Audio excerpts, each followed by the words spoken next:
buenas noches con todos los presentes de Laboratorios La Formet. Quiero darles la bienvenida a esta nuestra pequeña charla sobre la introducción al mundo de los residuos sólidos.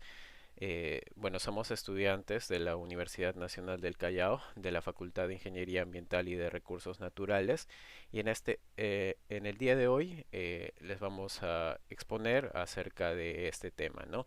Tenemos como ponentes mi persona, Calderón Mori Cristian, Cárdenas Morán Mauricio Alonso, Carrasco Cruz Bruce William, Espinosa Hilario Joel Eric, Limas Pachaca Magdaniel, Núñez Aguilar Milagros Xiomara y Tualino Rengifo Jaco. Damos inicio. Siguiente diapositiva, por favor. Bueno, comenzaremos con unas definiciones principales, ¿no? Para esta introducción a lo que es el mundo de los residuos sólidos. Bien, empezando, debemos tener en claro el concepto de residuos sólidos. ¿Qué son? Bueno, los residuos sólidos es cualquier objeto, material, sustancia o elemento que es resultante del consumo o uso de un bien o también un servicio, ¿no? Del cual su poseedor se desprende o también tiene la intención o obligación de desprenderse, ¿no? En este caso para ser manejados, priorizando lo que es la valorización de los residuos y en último caso su disposición final. Entonces, ¿qué es la gestión integral de residuos? Bueno, es toda actividad técnica administrativa de planificación, coordinación, concertación, diseño, aplicación y evaluación de políticas, también estrategias, ya sea planes o programas de acción sobre el manejo apropiado en este caso, los residuos sólidos. Bien, eh, también tenemos lo que es el generador, que es la persona natural o jurídica que en razón de sus actividades genera residuos, sea como fabricante, como importador, como distribuidor, como comerciante o como usuario, ¿no? Tenemos al productor también, que es aquel fabricante o importador, distribuidor o comerciante de bienes cuya responsabilidad se extiende durante el ciclo de vida del bien, en este caso del residuo, ¿no? Si ya lo llevamos más al tema. Y también la minimización, que es la acción de reducir al mínimo posible la generación de los residuos sólidos a través de cualquier estrategia, ya sea preventiva, de procedimiento, método o técnica, utilizada en la actividad generadora, ¿no? Siguiente, por favor. Bien, ahora vamos a hablarles sobre los principios del decreto legislativo número 1278, que es la que aprueba la ley de la gestión integral de residuos sólidos, que ha tenido muchas modificaciones, de las cuales se han tomado en consideración para la presente exposición, ¿no? Entonces, ¿cuáles son los principios que rigen esta ley? Es que, bueno, primero la economía circular, que es la creación de valor que no se limita al consumo definitivo de recursos, sino considera todo el ciclo de vida de los bienes, ¿no? También tenemos la valorización de residuos, que, bueno, los residuos sólidos generados en las actividades productivas y de consumo constituyen un potencial recurso económico, por lo tanto se prioriza su valorización considerando su utilidad en actividades ya sea de reciclaje de sustancias, ya sean inorgánicas, de metales, en la generación de energía y demás. También tenemos los principios de responsabilidad, que es muy importante. En este caso tenemos el principio de responsabilidad extendida del productor, que se promueve que en este caso que los fabricantes, los importadores o distribuidores fabriquen o utilicen productos o envases, por ejemplo, con criterios de coeficiencia que minimicen la generación de residuos o faciliten lo que es su valorización, ¿no? También tenemos el principio de responsabilidad compartida, que en este caso la gestión integral de los residuos es corresponsabilidad social, ¿no? Requiere de participación conjunta y también y coordinada de todos nosotros, ¿no? Tanto de los productores, de los generadores y demás. Y el principio de protección, que tenemos el principio de protección tanto del medio ambiente como de la salud pública, ¿no? Que va a verse eh, mm, resuelta por esta gestión integral de los residuos. Siguiente. Y bueno, el manejo de los residuos sólidos comprende las siguientes operaciones o procesos que van desde el barrido y limpieza pública, que como podemos observar en la imagen, va desde los operarios de este servicio, ¿no? Que podemos encontrar en las calles, la segregación, que es la acción de agrupar determinados componentes o elementos físicos de los residuos sólidos para ser manejados en forma especial, ¿no? También tenemos el almacenamiento de estos residuos, la correspondiente recolección. Siguiente. La valorización, ¿no? Que como había mencionado antes, la ley de gestión integral de residuos sólidos prioriza la valorización antes que la disposición final. También tenemos como operación el transporte de los residuos y la transferencia en caso sea necesario, el tratamiento de estos residuos que vienen a ser los procesos, métodos o técnicas que permiten modificar las características ya sea físicas, químicas o biológicas de los residuos para reducir, en este caso, o eliminar su potencial peligro a causar daño a la salud o en el ambiente. Y la disposición final, que tiene que ser adecuada y responsable con el medio ambiente, en el que, en este caso, los residuos que llegan a esta disposición final, mejor dicho, es las que no pueden ser valorizados, ya sea por la tecnología o otras condiciones debidamente sustentadas, ¿no? Es el último, el último lugar, por así decirlo, a donde deberían llegar estos residuos. Ahora le paso la palabra con mi compañero.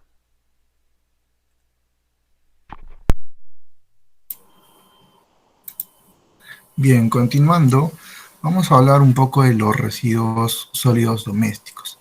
Para hablar de los residuos sólidos domésticos, nos enfocamos a nivel macro. Voy a hablarle de lo que es la gestión municipal de residuos sólidos, valga la redundancia, municipales, ¿no? Los residuos del ámbito de la gestión municipal o residuos municipales están conformados por los residuos domiciliarios o domésticos y los provenientes del barrido y limpieza de espacios públicos. También se incluye lo que son las playas, actividades comerciales y otras actividades urbanas no domiciliarias cuyos residuos se pueden asimilar a los servicios de limpieza pública en todo el ámbito de su jurisdicción, ¿no? Ahora, la gestión de residuos sólidos municipales que involucra los residuos domésticos y los residuos de barrido y limpieza de espacios públicos, las municipalidades provinciales están obligadas a realizar las acciones que correspondan para la debida implementación de esta disposición, adoptando medidas de gestión mancomunada, es decir, en conjunto, convenios de cooperación interinstitucional, la suscripción de contratos de concesión y cualquier otra modalidad legalmente permitido para la prestación eficiente de los servicios de residuos sólidos, ¿no? Promoviendo la mejora continua de estos servicios. Ahora, bajo la responsabilidad funcional, los consejos municipales, anterior diapositiva, por favor. Bajo la responsabilidad funcional, los consejos municipales de los municipios tanto provinciales y distritales deben aprobar la tasa de arbitrios por los servicios de limpieza pública. Asimismo, los consejos municipales deben aprobar estrategias para avanzar hacia la sostenibilidad financiera del servicio de limpieza pública y aumentar la recaudación y reducir la morosidad, ¿no? Y algo muy importante, que las municipalidades deben incluir en sus planes operativos institucionales los objetivos y metas en materia de gestión y manejo de residuos, así como las correspondientes partidas presupuestarias en concordancia con las metas nacionales establecidas por el Ministerio del Ambiente y también los planes integrales de gestión ambiental de residuos. Siguiente diapositiva, por favor. Bueno, en esta diapositiva voy a tratar de explicar cuáles son los riesgos a la salud de los residuos sólidos domésticos. El primer caso, imagínense que ustedes salen en la mañana a su centro de trabajo y están en el paradero esperando eh, el carro que le va a transportar y se encuentran con un cúmulo de basura. Este cúmulo de residuo sólido, mal llamado basura, eh, es una acumulación temporal. Entonces, esta acumulación temporal se le llama punto crítico. Entonces, ¿qué riesgo para un ser humano representa este punto crítico? Emanación de malos olores, puede generarte, no sé, males estomacales, entre otras cosas. O sea, es la vía directa entre la persona y el residuo sólido. La vía indirecta podemos tener como ejemplo a los cerdos. Tenemos que los restaurantes, que esto emplean a menudo, eh, almacenan sus residuos orgánicos, propio lo que son comidas, desperdicios, y luego venden a ciertas personas que crían cerdos para la venta, y estos residuos orgánicos, eh, generalmente en putrefacción, son vertidos como comida para los cerdos. Y luego esto, como con la cadena alimenticia, llega a nuestra mesa. Y hay muchos casos en los cuales, por ejemplo, está la enfermedad de la triquina u otras ciertas enfermedades que puedan afectar al ser humano. Hablando de las aves, propiamente de la forma cómo se desplaza, los roedores, los insectos, tenemos los vectores, los mosquitos, las moscas, las cucarachas, que pueden generarnos alguna enfermedad al entrar en contacto con estos residuos sólidos y al entrar en contacto con nosotros. Siguiente diapositiva, por favor. Buenas noches con todos. Continuando con la exposición, les explicaré un poco respecto a lo que son los residuos peligrosos. Bueno, según el decreto legislativo 1278, los residuos peligrosos son aquellos que, ya sea por sus características o el manejo al que son o van a ser sometidos, representan un riesgo significativo tanto para la salud o el ambiente. Es decir, que los residuos sólidos o peligrosos son todos aquellos que por sus características ya sean corrosivas, reactivas, explosivas, tóxicas, inflamables, infecciosas o radioactivas, pueden causar algún riesgo o daño para la salud humana y para el ambiente, ¿no? Esto es cuando se da un inadecuado manejo. Residuos peligrosos tóxicos podemos tener como ejemplos a lo que son los envases de veneno, pinturas, insecticidas o algunos de compuestos químicos, ¿no? Envases de compuestos químicos. En lo que son en los combustibles, tenemos a los que son envases de gasolina, petróleo, querosene, entre otros. En lo que son inflamables, podemos tener lo que son envases de disolventes, betunes o todo aquello que pueda ser de fácil inflamabilidad, ¿no? En lo que son explosivos, tenemos a los restos de explosivos propiamente y municiones. Los residuos peligrosos radioactivos podemos considerar a los residuos contaminados con sustancias radiactivas provenientes de hospitales que tienen lo que son unidades de radioterapia, ¿no? Esto lo utilizan mayormente para las personas que realizan las quimioterapias que tienen cáncer, ¿no? Y los que son patógenos o infecciosos vendrían a ser propiamente también los que provienen de hospitales, ¿no? O clínicas o puestos de salud, que vendrían a ser las vendas, jeringas, algodones y otros materiales utilizados en lo que son más enfermos, ¿no? Siguiente, por favor.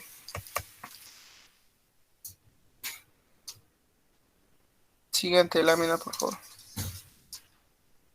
Bueno, los residuos peligrosos son acumulados diariamente en los que son domicilios, empresas, y lamentablemente su descarte aún no se realiza de una manera regular, ¿no?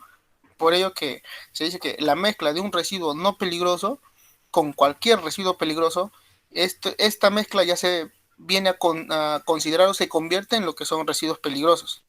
Es por ello que el descarte incorrecto de residuos peligrosos puede llegar a contaminar los que son suelo, las aguas subterráneas, y esto al fin y al cabo termina ocasionando un riesgo a la salud, ¿no?, de las personas y al medio ambiente, teniendo en cuenta que una gran parte de este tipo de residuos contiene, como ya se mencionó, sustancias químicas muy peligrosas que, en composición, como por ejemplo metales pesados, ¿no?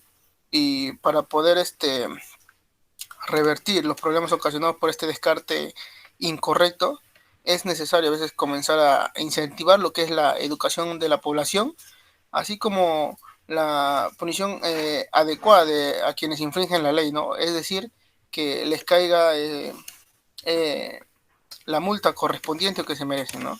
Ya que ponen, como se menciona, en riesgo a lo que es la salud de la población y del medio ambiente. Siguiente, por favor.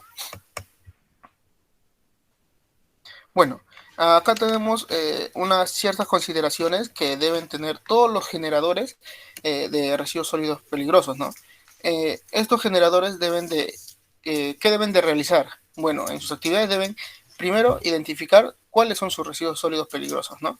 Cuáles son los residuos que ellos están generando, para luego mediante esto poder almacenarlo de una manera adecuada, evitar que, digamos, residuos que sean altamente reactivos con otros estén muy cerca, ¿no? Y evitar así una posible explosión o algún tipo de reacción en cadena, ¿no?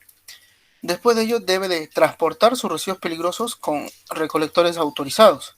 Esto también mediante una EORS autorizada, ¿no? Una empresa operadora de residuos sólidos. Además de asegurar que se dé a sus residuos peligrosos el tratamiento correspondiente, ¿no? O sea, que sus residuos peligrosos no vayan a parar a lo que es un botadero informal o un vertedero, sino que vayan a lo que es un relleno de seguridad.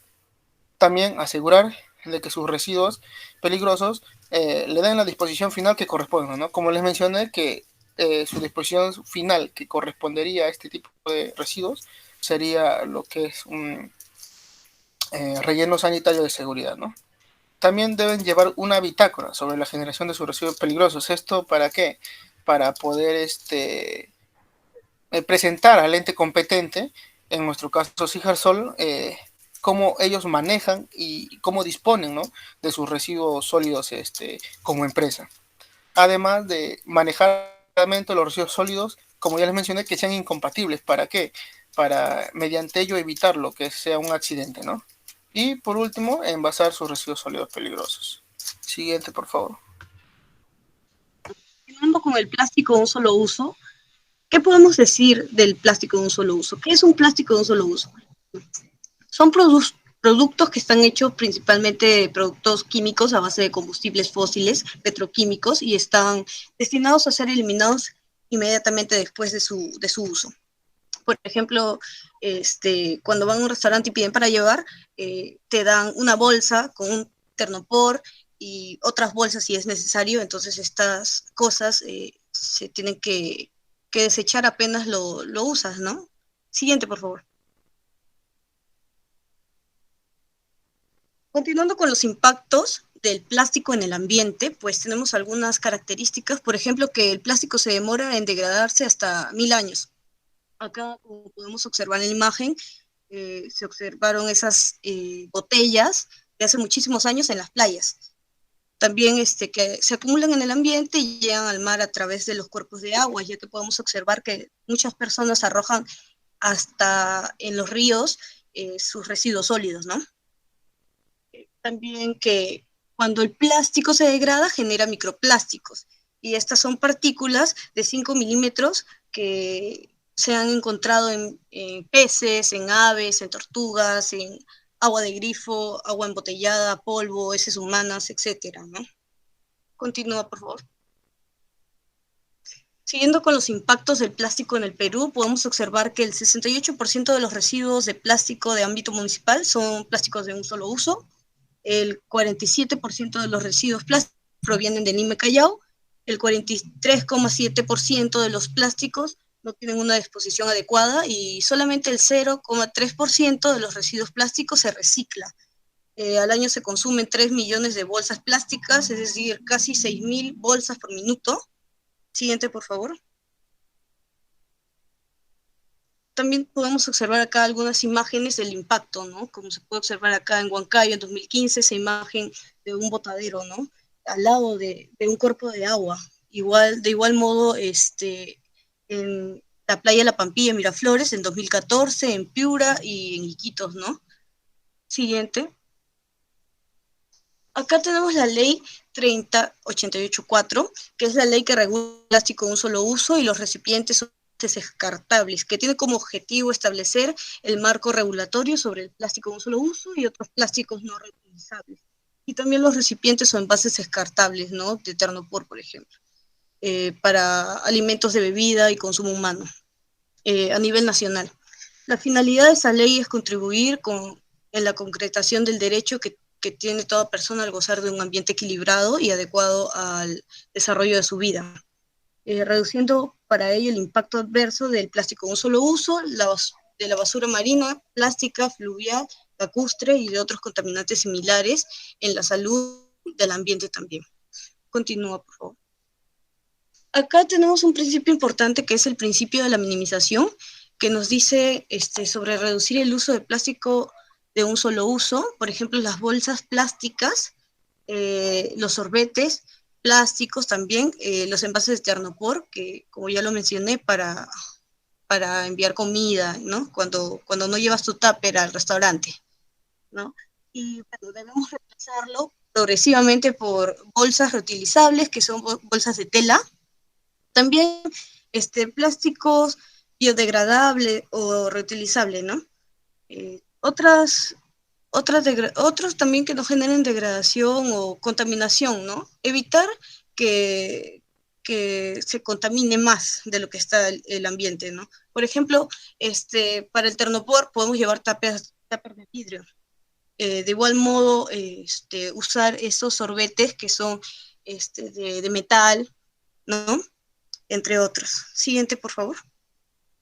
Acá tenemos unas imágenes que lo he sacado del MINAM, de la campaña Menos Plástico, Más Vida, que es una campaña muy importante del MINAM que nos dice y nos incentiva a dejar de usar estos plásticos que la verdad no sirven de nada y que lo único que hacen es contribuir a que las especies marinas, sobre todo, se vean perjudicadas, ¿no? Porque se observa que hay más plástico en el mar.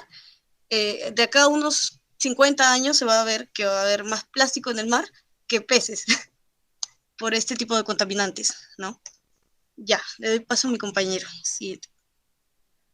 Ahora, continuando hablando con la valorización de los residuos, como ya se mencionó en el decreto legislativo 1278, nos dice que se debe priorizar la valorización antes que la disposición final. ¿Para qué? Lo que se busca es que podamos aprovechar esos residuos que de manera normal, entre comillas, no serían aprovechados e irían directamente a la disposición final, en el mejor de los casos en un relleno sanitario, en el peor en un botadero o punto crítico. Hay diferentes formas de hacer la valorización.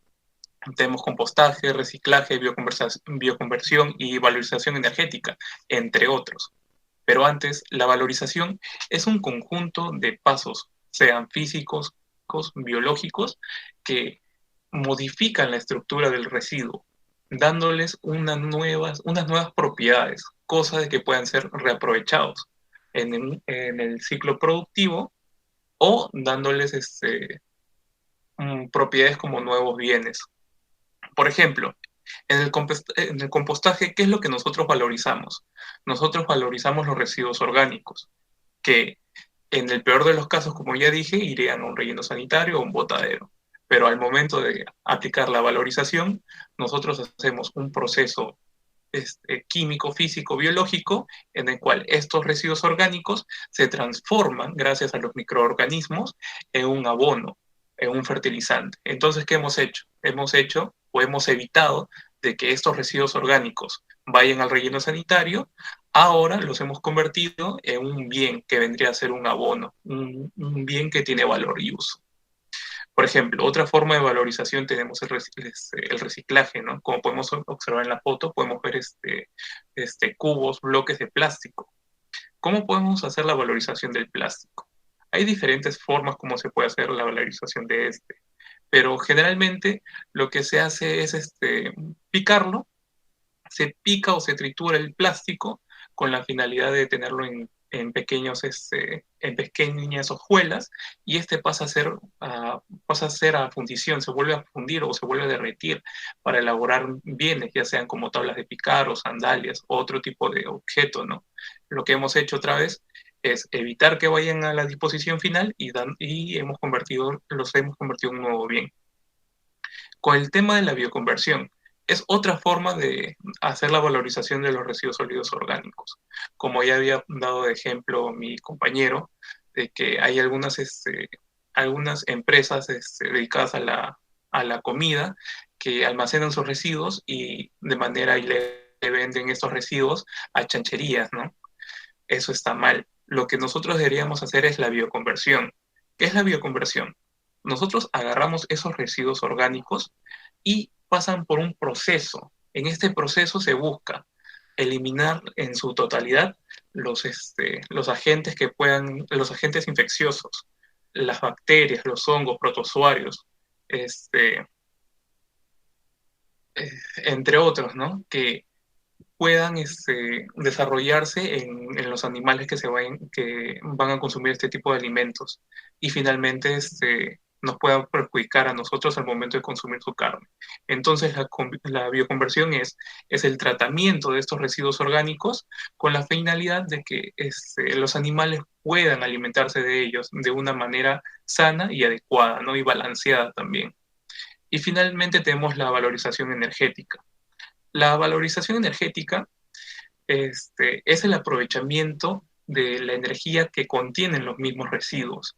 Por ejemplo, si nosotros quemamos un bloque de madera, nosotros sabemos que va a emitir calor porque tiene energía. Pero si nosotros simplemente quemamos ese bloque, no estamos haciendo una valorización energética. Lo que nosotros estamos haciendo es simplemente quemarlo. La valorización energética comprende, toda una ingeniería atrás de la valorización energética, que lo que busca es aprovechar la energía que nos puede dar este residuo, pero de una manera más eficiente. Generalmente nosotros para hacer un fuego echamos un combustible para poder iniciarlo, ¿no? Pero en la valorización energética, mediante cálculos, se determinan si este cúmulo de residuos que van a ser valorizados es necesario que se le deba agregar un combustible para poder prenderlo, ¿no? Pero si en el cálculo se demuestra que no es necesario, con la misma energía que tienen estos, se puede hacer la valorización energética y se aprovecha el calor que estos residuos emiten. Entonces, hemos visto en esta lámina diferentes tipos de valorización de los residuos. Le doy pase a mi compañero. Buenas noches, continuando con la exposición, y para no aburrirlos voy a ser breve, les voy a hablar un poco acerca de la ecoeficiencia. Consiste en reducir al mínimo el daño ecológico y al mismo tiempo maximizar la eficiencia. Específicamente, maximizar la eficiencia del proceso de producción de una empresa. Las empresas ecoeficientes consumen menos agua, materiales y energía al tiempo que reciclan más. Según el Consejo Empresarial Mundial para el Desarrollo Sostenible, los elementos fundamentales de la ecoeficiencia son una reducción en la intensidad de material de bienes o servicios, una reducción en la intensidad energética de bienes o servicios, dispersión reducida de materiales tóxicos, mejora de la reciclabilidad, uso máximo de recursos renovables, mayor durabilidad de los productos y el aumento de la intensidad del servicio de bienes y servicios. Por favor. Métodos de implementación de ecoeficiencia en las industrias. Precauciones de manejo simple, cambios tecnológicos, mejoras o modificaciones en los procesos de producción, aumento en la eficiencia del proceso, intercambio de materias primas y chemical en uso con otros más amigables con el ambiente, cambios de equipo, minimización de pérdidas controlando el inventario de materia prima o producto, reutilización de residuos y subproductos en el proceso de producción y los cambios en el producto y el diseño.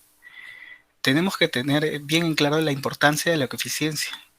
Lo más importante de este concepto es que estimula la innovación tecnológica a medida que las empresas buscan procesos más eficientes y mejores bienes y servicios.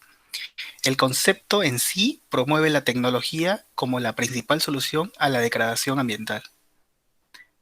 Le doy paso a mi compañero. Gracias.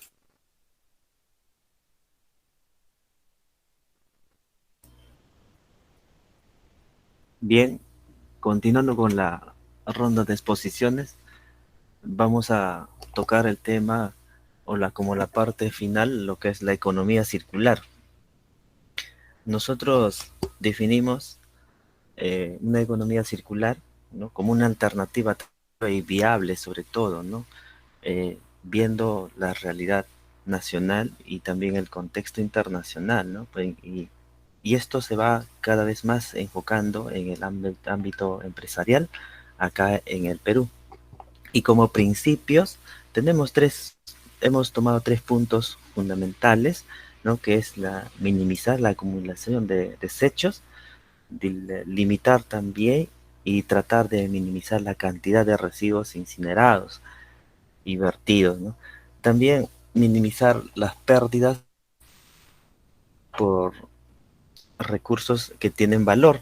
Digas esto principalmente en los residuos sólidos, que tenemos un gran problema en Lima Metropolitana y a nivel nacional. Y asimismo también tenemos dentro de lo que es el ámbito legal algunos avances dentro de la economía curricular en el Perú. Esto se sujeta en el decreto legislativo 1278 y su reglamento, que es el decreto supremo número 014-2017 MINAN, ¿no?, en la cual es la ley de gestión integral de residuos sólidos. Y asimismo, también está como parte de ello, ¿no?, la Política Nacional de Competitividad y Productividad, lo cual se está haciendo con mayor énfasis y está haciendo con mayor propulsión en esta última gestión del gobierno central. Y aquí tenemos como objetivo prioritario en el acápite número 9, ¿no?, que es promover la sostenibilidad ambiental en la operación de las actividades económicas. Y también tiene sus 3 puntos lineamientos de política, ¿no? Y acá ya es básicamente responsabilidad a nivel político y funcionarios, ¿no?, del Estado peruano en sus respectivos jurisdicciones. Y como perspectiva, para un Perú circular, ¿no?, hemos planteado también implementación de la hoja de ruta de economía circular en un sector de la industria, ¿no?, o en los distintos estamentos industriales. Y asimismo también diseñar las hojas de ruta de los sectores de pesca y agricultura. Este último que hemos tenido bastante problema durante la pandemia por falta de abono para nuestros agricultores, ¿no? Y en ese sentido también tenemos los compromisos, ¿no?, que sean voluntarios de los sectores y de las empresas para poder implementar una economía circular, ¿no?, de acuerdo a una producción limpia, que también tenemos que hacer una implementación en lo que es producción limpia, ¿no? Y asimismo, se busca enfatizar en campañas masivas de educación sobre todo e información ambiental para el consumo responsable por parte de la ciudadanía. Eso es lo más complicado que podríamos tener en nuestra sociedad peruana, ¿no? Y también hacer unas compras públicas sostenibles, como ya lo han estado manifestando, se puede utilizar o implementar uso de en vez de plástico podríamos usar de repente algunos contenedores biodegradables, ¿no?, lo cual sería muy amigable con nuestro medio ambiente. Y continuando con lo que es la economía circular, básicamente tenemos el ciclo del reciclaje, lo que es muy común que a veces, y es mucho más económico que a veces nosotros como población que todavía no tenemos un mayor concientización en este punto, dejamos pasar y obviamos algunos puntos que quizás podría ser de mayor rentabilidad económica para cada uno de nosotros, ¿no? Por ejemplo, tenemos una vermicompostera en la cual pues se generan vermicompost, ¿no? Y producto de los residuos domiciliarios. Esto se puede establecer en cualquier domicilio o también se puede hacer a nivel macro, que podría ser, ¿no?, bajo responsabilidad de alguna autoridad municipal, regional, y también podría ser, ¿no?, de un nivel de gobierno central, ¿no? Por ejemplo, en el Perú se generan un promedio de 21.000 toneladas de residuos municipales al día, ¿no? Y esto es poniéndole un aproximado, sido pues por los 30 millones de habitantes, ¿no? Y haciendo un cálculo matemático, pues tiene una equivalencia a 0.8 kilogramos de generación de residuos por persona diario, ¿no? Y asimismo, para finalizar, tenemos un cálculo que, de acuerdo a estudios estadísticos, 1 kilo de residuos sólidos, ¿no?, orgánicos, se convierte en 300 gramos de compost. Y esto del compost, pues eso es una economía que quizás estamos dejando pasar de lado.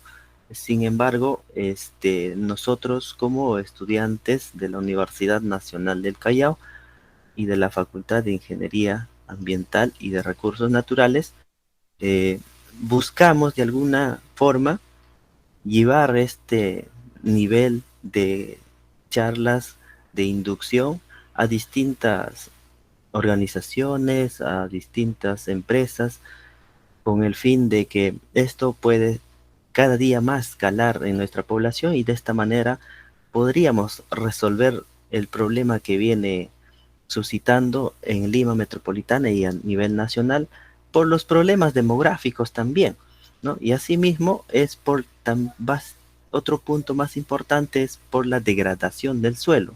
Los suelos degradados, para generar una capa de, de o para mejorar sus capacidades físicas, químicas, biológicas, tarda un promedio de 1000 años aproximadamente, ¿no? Quiere decir que un suelo degradado va a hacer que una producción agrícola tenga menor cantidad en proporción, por lo tanto va a ser negativo para el agricultor. Entonces eso obliga a que nuestros agricultores inicien o busquen utilizar abonos sintéticos, y estos abonos sintéticos, con el transcurso del tiempo, ¿no?, bien es cierto que genera una producción elevada, pero con alto contenido de toxicidad.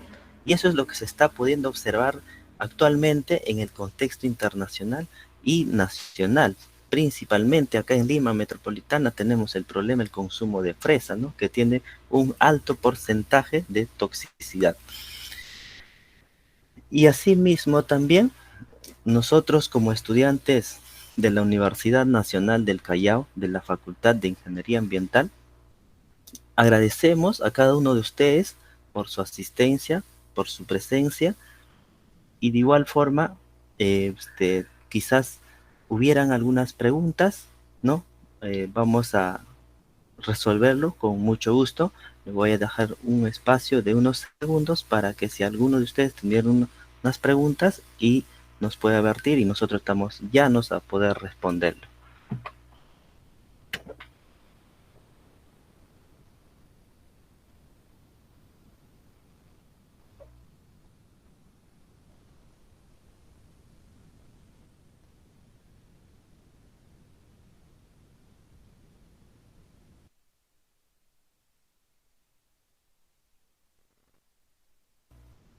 Bien, señores, muy buenas noches. Al parecer no tenemos preguntas. Una vez más, se les agradece por su tiempo, y asimismo también vamos a estar pendiente para otras actividades que se va a realizar más adelante. Y una vez más, agradecerles, si no hubiera ninguna pregunta más, para ya dar por culminado nuestro evento del día de hoy.